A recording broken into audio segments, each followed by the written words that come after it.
Ok, pessoal, então vamos começar a nossa aula. Nossa aula hoje nós vamos falar sobre a corrosão e proteção dos metais. Eu sou a residente Midiele da Silveira Lobo e nessa aula a gente tem como objetivo entender o processo de deteriorização dos materiais metálicos, ok? Ou seja, a corrosão. Para começar a entender um pouco sobre a corrosão dos metais, nós precisamos entender o que é a corrosão. A corrosão, ela em metais, né, ela é um processo que é resultado de uma ação do meio onde esse material está. Então, o meio onde esse metal está vai causar a deteriorização dele. E essa deteriorização é a corrosão do material. E a corrosão, ela possui dois tipos. Nós temos a corrosão química e a corrosão eletroquímica. Na corrosão eletroquímica, os materiais que sofrem essa corrosão, eles não são metálicos. E por isso eles vão sofrer a corrosão química. Por exemplo, um ácido que cai em uma madeira, ele vai provocar uma cor diferente naquela madeira. Então a gente sabe que essa madeira está sofrendo uma corrosão química. Já na corrosão eletroquímica, o material que vai, se deteriorar é um metal, ou seja, na corrosão eletroquímica ele vai sofrer oxidação, tá? Então é essa a diferença entre corrosão química e corrosão eletroquímica. Temos que pensar e ver bem essa diferença entre corrosão química e corrosão eletroquímica, ok? Então a gente define na eletroquímica que a corrosão, ela é um processo de oxidação de um metal, e esse metal ele tem que estar em um meio que proporcione alteração na sua superfície metálica. Por exemplo, nós temos um metal que fica exposto à umidade ou à água, ou fica exposto aos dióxido de carbono e aos sulfetos de hidrogênio, e ele vai perder os seus elétrons e ele vai pegar aí a sua forma catiônica, como nesse exemplo que vocês estão vendo aqui.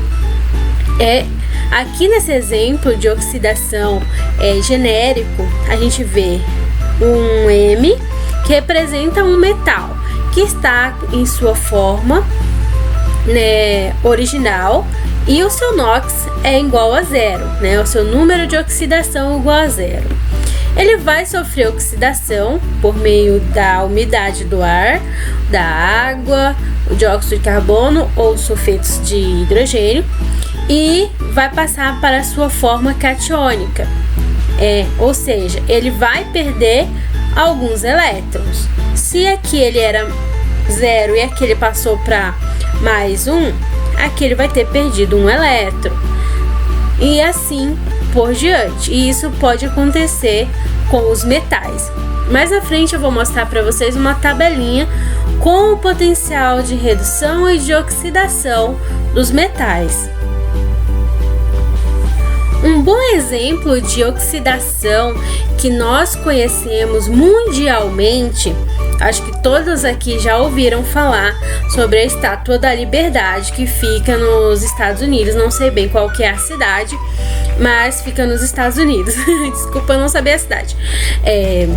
Então, essa estátua, ela é uma estátua feita de cobre, e a gente tem aqui uma equação química que mostra a reação que essa estrutura, que esse material da estátua foi sofrendo ao longo dos anos. Eles pegaram essa estátua, fizeram ela com cobre e colocaram ela aqui nessa estrutura.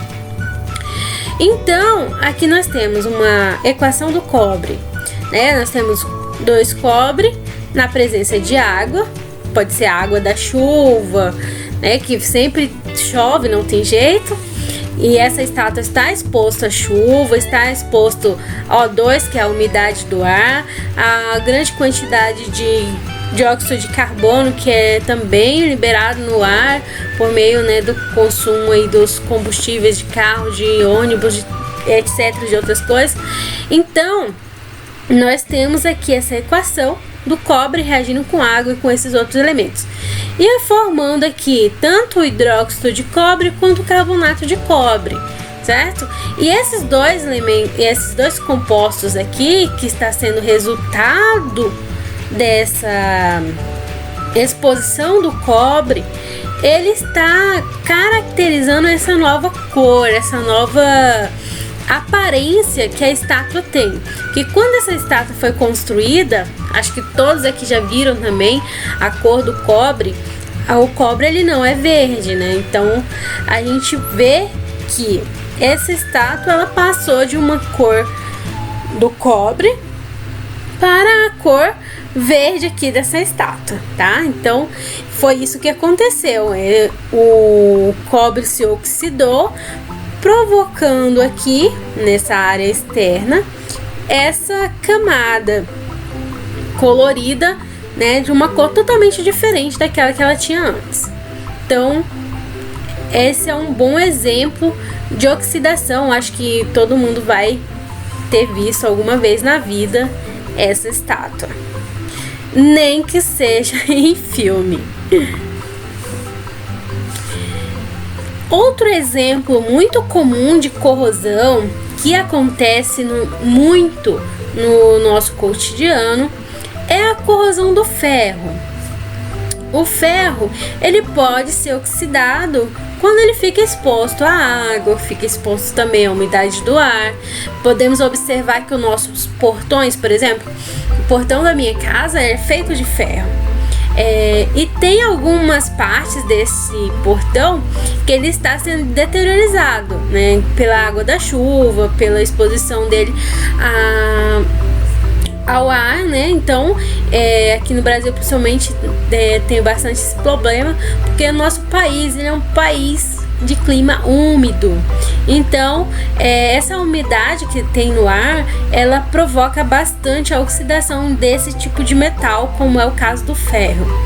O ferro, nesse exemplo que eu estou trazendo aqui para vocês, né, ele vai sofrer oxidação porque ele tem um potencial de oxidação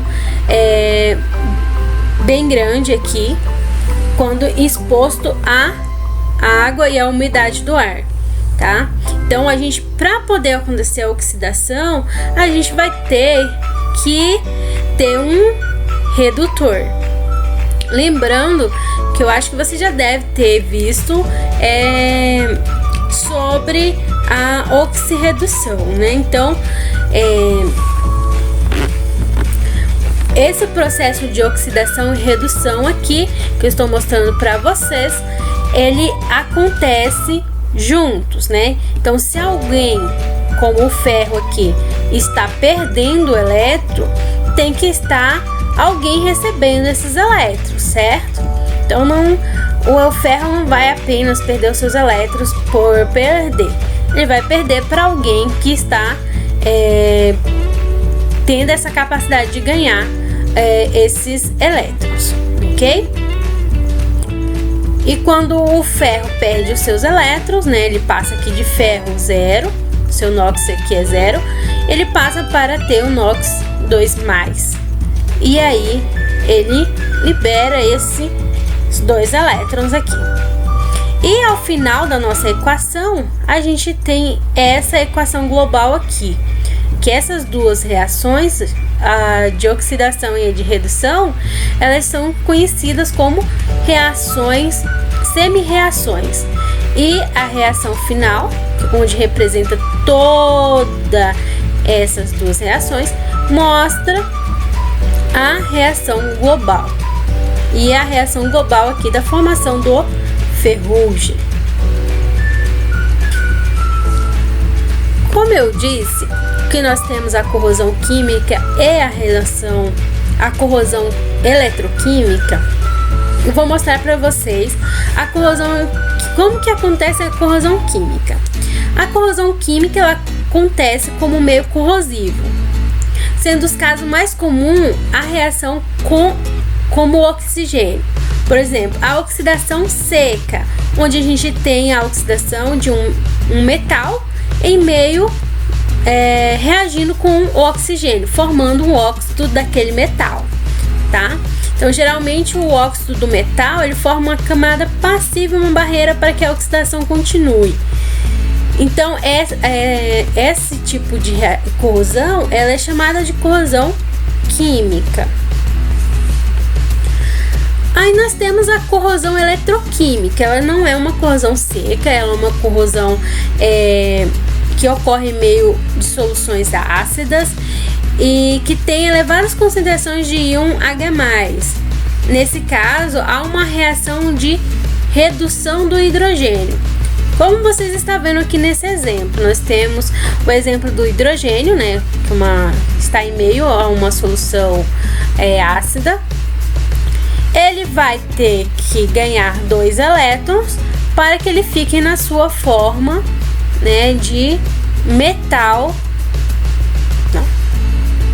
Para que ele fique, né, na sua forma 0 aqui. E o que vai acontecer? Ele vai, né, se encostar aí num metal. Nesse exemplo eu trouxe o zinco. E o zinco vai perder seus elétrons para que o hidrogênio possa ganhar, né? O hidrogênio está positivo aqui, então tem a total liberdade de ganhar elétrons. Então esses elétrons aqui do zinco vão ser carregados aqui pro hidrogênio.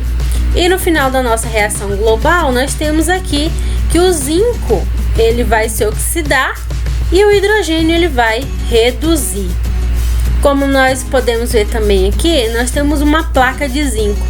E quando o zinco ele fica 2+, ele se desprende aqui dessa placa, né? Que ele estava aqui numa forma sólida. E aí ele se desprende aqui para o meio da solução ácida. Em meio que ele vira aqui um íon aqui nessa solução ácida. Ok? Então, esse é um processo que ocorre com metais. Lembrando que esse tipo de corrosão ele ocorre em meio a soluções ácidas, é uma corrosão eletroquímica. Os fatores que favorecem a corrosão química e eletroquímica alguns desses aqui que eu vou citar para vocês: o meio ácido, o meio salino, a umidade do ar e a temperatura. São fatores que favorecem aí para que a reação entre metais e outros meios, né, aconteça, formando assim a corrosão dos metais.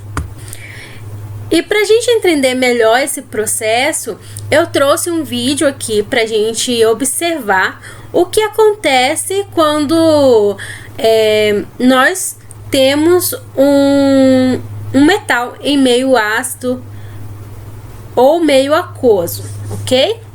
Vamos ver esse vídeo. Corrosão.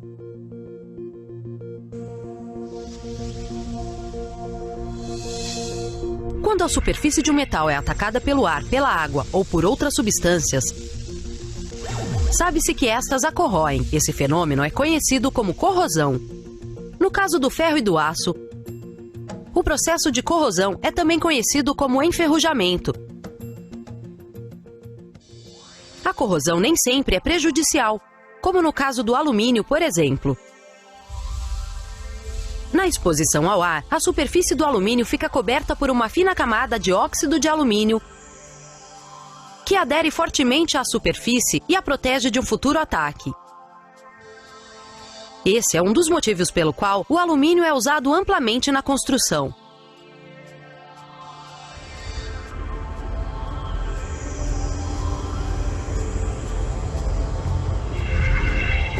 O cromo é outro metal que, semelhantemente ao alumínio, é protegido por uma camada de óxido. Se Similarmente, a superfície do cobre adquire um revestimento verde de carbonato de cobre básico quando entra em contato com ar úmido. Mas a corrosão do ferro, que é o enferrujamento, é um sério problema econômico. A cada ano, uma enorme quantia de dinheiro é gasta para repor as estruturas de ferro e aço danificadas. Vamos verificar as condições sob as quais o ferro enferruja. Pegue 3 tubos de ensaio e os rotule com as letras A, B e C. Coloque pregos de ferro limpos em cada um deles. Adicione um pouco de água no tubo de ensaio A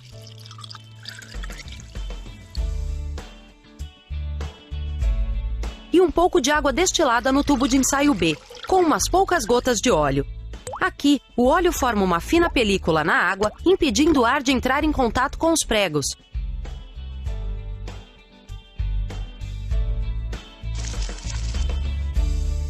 No tubo de ensaio C, adicione um pouco de cloreto de cálcio seco. Feche com rolha todos os tubos de ensaio.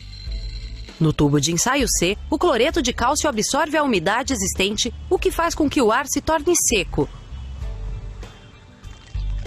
Você vai observar que os pregos enferrujam no tubo de ensaio A, mas não nos tubos de ensaio B e C. No tubo de ensaio A, os pregos estão expostos tanto ao ar quanto à água. No tubo de ensaio B, os pregos estão expostos somente à água, porque a camada de óleo previne sua exposição ao ar. Enquanto isso, no tubo de ensaio C, os pregos estão expostos somente ao ar seco, porque o cloreto de cálcio seco absorve a umidade existente no tubo de ensaio. Assim, pode-se concluir que tanto ar quanto água são necessários para o ferro enferrujar.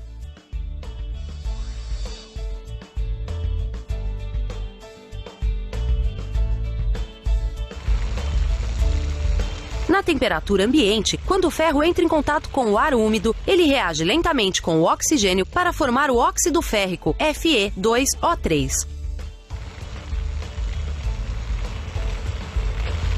O óxido férrico, por sua vez, absorve algumas moléculas de água do ar e forma flocos marrons avermelhados de óxido férrico hidratado, Fe2O3XH2O, que facilmente se desprendem da superfície de um metal. Diferente do alumínio, ele não forma uma única camada protetora, mas continuamente se solta da superfície do metal, deteriorando-o.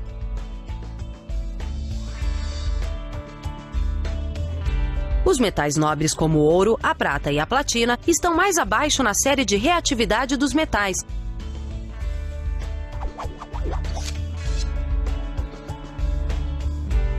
Por isso, eles não são corroídos facilmente.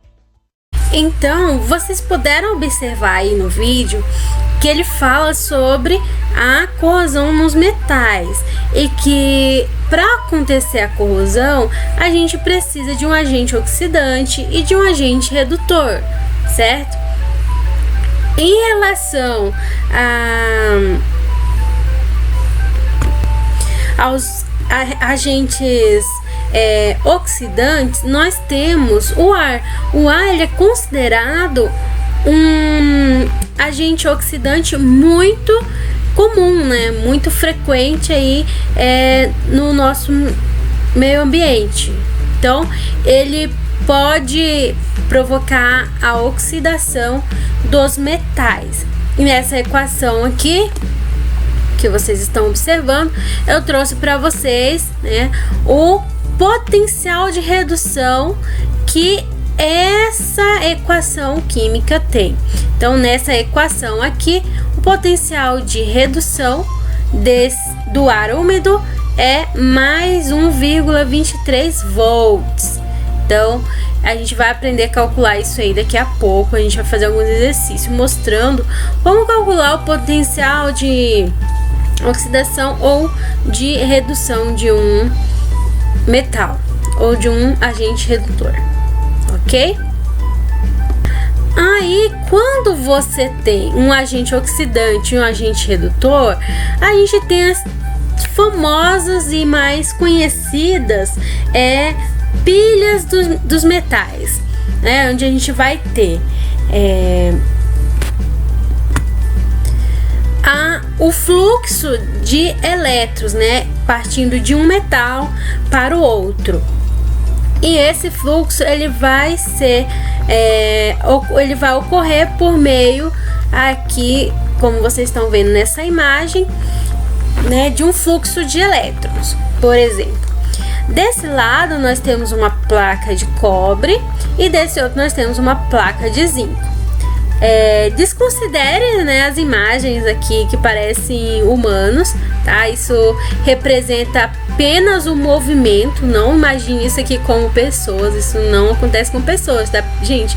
Isso aqui é só uma representação de movimento dos elétrons. Então, para cá nós temos as cargas negativas e para cá nós temos as cargas positivas, ok? E esse metal aqui, ele está reduzindo e esse outro metal ele está se oxidando. Então percebam aqui que os elétrons estão saindo desse meio, e indo aqui para esta direção, e aqui esses elétrons eles estão sendo recebidos, ou seja, nesse daqui a oxidação é mais fácil de acontecer do que nesse daqui. O zinco ele tem um potencial de oxidação maior que o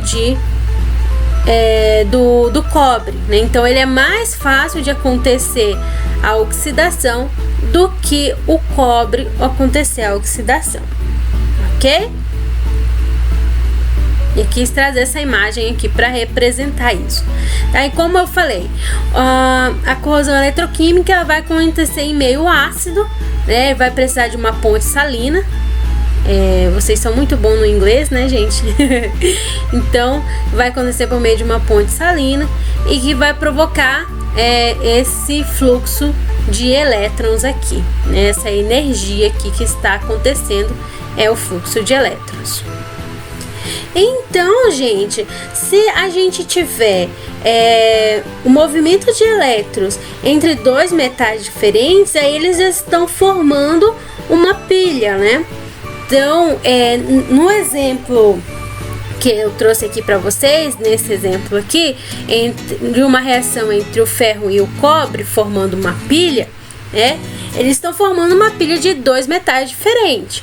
Um que tem o potencial de reduzir e outro também tem um potencial de redução aqui, no caso, os valores, né, do potencial de redução. Então, comparando esses valores, nesse caso, o ferro ele tende a se oxidar mais que o cobre, né, olhando aqui esses valores, ok? Relembrando aqui, pessoal, um conceito muito importante. A oxidação, ela é a perda de elétrons, né? Ela é caracterizada pelo aumento do número da oxidação, tá? Então, se um metal ele perdeu os elétrons, ele vai ser caracterizado pelo aumento do número de oxidação. Se o metal ganhou elétrons, ele vai ser caracterizado pela diminuição no número de oxidação, né? Ou seja, seu NOx vai diminuir. E um agente oxidante é aquela espécie que recebe os elétrons, ou seja, ele sofre redução. Seu NOx vai diminuir, tá? Tenham isso em mente. Já o agente redutor, ele vai aumentar o NOx, né? Essa espécie ela vai doar elétrons e vai sofrer a oxidação. Então ele é um facilitador de redução e ele vai sofrer oxidação, tá? Então tenha isso em mente, não confunda. Se vocês forem fazer alguma prova, alguma coisa, não se confunda quanto a isso. Tenha isso sempre em mente e não se confundam. Para que os metais não se oxidem, a gente precisa, né, proteger esses metais. E como nós podemos combater a corrosão? Né? Nós precisamos evitar o contato entre os metais. E para evitar esse contato, a gente pode utilizar tintas, borrachas ou qualquer outro tipo de isolante elétrico, né, que impeça o fluxo de elétrons para que não aconteça a troca de elétrons entre o metal e o meio onde ele está, e entre um metal e outro metal, né? Que a gente sabe que dois metais podem provocar aí a corrosão também.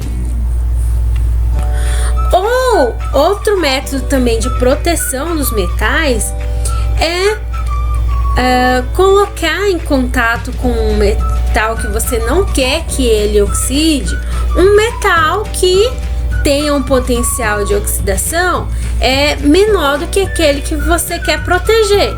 Então você recobre esse metal que você quer proteger com outro metal, que aí a oxidação vai acontecer primeiro com o metal, mas que possui um potencial de redução baixo, né? Ou seja, ele tem maior tendência a se oxidar, e você consegue assim proteger o outro metal.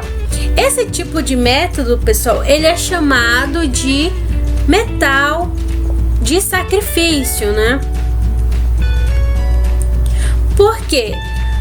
Porque ele está fazendo o sacrifício de ser corroído no lugar de outro metal, tá? Por exemplo, se nós quiser proteger um ferro, a gente pode pegar lá uma placa de zinco, né, que tem o potencial de redução mais baixo que o do ferro, e assim a gente faz com que o zinco se torne o principal doador de elétrons, ou seja, ele se oxida e o ferro não vai se oxidar. Então a gente chama nesse caso o zinco de um metal de sacrifício, porque ele foi corroído no lugar do ferro, né? Ele ficou lá sendo sacrificado para corrosão para proteger o ferro. E esse tipo de proteção também é chamado de proteção catódica. E como eu falei no início da aula, que eu ia trazer aqui no final uma tabela mostrando os potenciais de redução, de oxidação dos metais, aqui está ela para vocês. Nesse sentido, nós temos o potencial de oxidação, né, que o valor vai estar desse lado. E nesse sentido aqui, nós temos o potencial de redução, que o valor vai estar desse outro lado, tá? Vocês podem utilizar essa tabela quando forem, né, resolver aí alguma equação relacionada com oxirredução. Ajuda bastante na hora de resolver os exercícios, ok? Então, agora que eu falei para vocês sobre a corrosão dos metais, a proteção dos metais, os metais sacrifícios, nós vamos agora partir para os exercícios, né? Que adianta ver a teoria e não ver a prática, né? Então tá bom, vamos lá. Vamos começar com exercícios. Eu trouxe 3 exercícios aqui para vocês e nós vamos tentar resolvê-los. Primeiro, a indústria trabalha com equipamentos que precisam ser bem conservados e protegidos para que não sejam danificados por processo chamado corrosão. Essa corrosão, quando se processa no ferro, por exemplo, é chamada de ferrugem.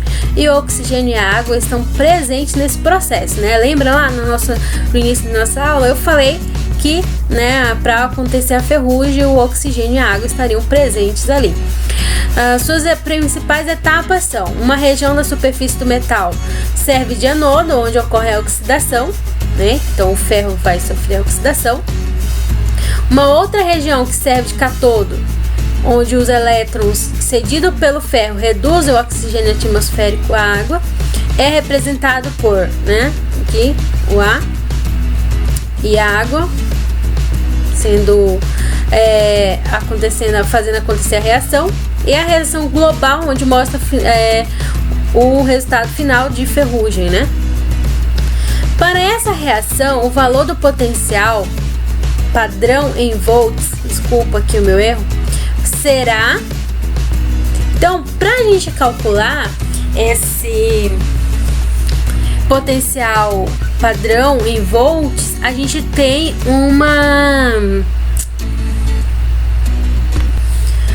fórmula, que é pegar o potencial então, na nossa fórmula, a gente vai usar o potencial de redução de um menos o potencial de redução do outro. Ou seja, vamos pegar o potencial padrão do maior menos o potencial padrão do menor. E aí nós temos mais 1,25 volts menos 0,41 volts, né? Aí nós vamos ter o resultado igual a 0,84. E a nossa resposta correta é a letra B, tá? Então, porque a gente pegou o potencial de redução do oxigênio aqui, né? Do oxigênio atmosférico com água, mas o potencial de redução do ferro. E assim a gente tem que o potencial padrão dessas reações aqui é igual a 84. Número 2. Para preservar o casco de ferro dos navios contra os efeitos danosos da corrosão, além da pintura, são introduzidas placas ou cravos de certo material conhecido como metal de sacrifício. A função do metal de sacrifício é sofrer oxidação no lugar do ferro. Dados os potenciais de redução, assinale o metal mais adequado para esse fim. Aqui nós temos os metais, aqui nós temos os potenciais de redução deles. E vamos observar qual é o metal de sacrifício utilizado para proteger o ferro dos cascos de navios. Para isso, vamos observar o potencial de redução que cada um desses elementos possui. Primeiro, nós temos o do ferro, né, que está falando que para preservar o casco de ferro dos navios. Então vamos descartar primeiro o ferro, né, que se é feito de ferro, então é ferro. Não vamos botar ferro para proteger ferro, porque não dá, né, pessoal? Segundo, vamos observar o potencial, né, de alguém próximo do ferro, que é o cádmio. Então, se o cádmio for colocado, ele vai proteger o ferro, só que bem pouquinho, né? Porque o potencial de redução deles está bem próximo os valores. Observando aqui o potássio, o potencial de redução dele está muito longe, né? Se comparado com o do ferro e o do magnésio também. Então são dois valores bem distantes do valor de redução do ferro. São bem inferiores. Então esses aqui, se a gente joga na água, eles já oxidam muito fácil, né? Já o potencial de redução do cobre, aqui nesse caso, ele é muito maior, né? Então esse metal, ele vai tender a reduzir e não a oxidar. Então, se a gente quer proteger o ferro da oxidação, nós taca aqui um cobre em cima do ferro e aí nós conseguimos proteger o ferro. Por quê? Porque primeiro que o cobre, ele não tem tendência a oxidar. A tendência dele é reduzir aqui nesse caso. Então a opção correta aqui é a letra C. Número 3. Uma fita de um determinado metal, que pode ser cobre, chumbo, zinco ou alumínio foi enrolada em torno de um prego de ferro e ambos mergulhados em uma solução de água salgada. Observou-se, após algum tempo, que o prego de ferro foi bastante corroído. Conclui-se que o metal da fita deve ser... Então vamos lá, analisar novamente pelo potencial de redução dos metais. Aqui do ferro, ferro com ferro, né? Não dá em nada, né? Vai corroer bastante, vai ser deteriorado. Se compararmos o potencial aqui do ferro com o do chumbo, aí a gente percebe que o chumbo ele poderia ter uma certa proteção contra a corrosão do ferro. Poderia, que esse valor aqui está maior que este. O zinco nós poderíamos também observar que ele não protegeria o ferro, né? Se a gente colocar o zinco para tentar proteger o ferro, ele não vai proteger. E muito menos o alumínio vai proteger esse ferro. Já em compensação, né, o cobre aqui ele protegeria muito bem esse ferro. Seria, né, um grande protetor aí contra a corrosão do ferro. E aqui no exercício está dizendo que após algum tempo o prego de ferro foi bastante corroído. Então, a gente conclui que para poder esse prego estar bastante corroído depois de um certo tempo, ele só poderia estar, né, ou zinco ou alumínio, que é a opção D aqui. Ou um desses dois estariam em volta do ferro, do prego de ferro aqui, que foi bastante corroído com o decorrer do tempo exposto à solução de água salgada. Então, é isso a nossa aula de hoje. Fiquem todos bem!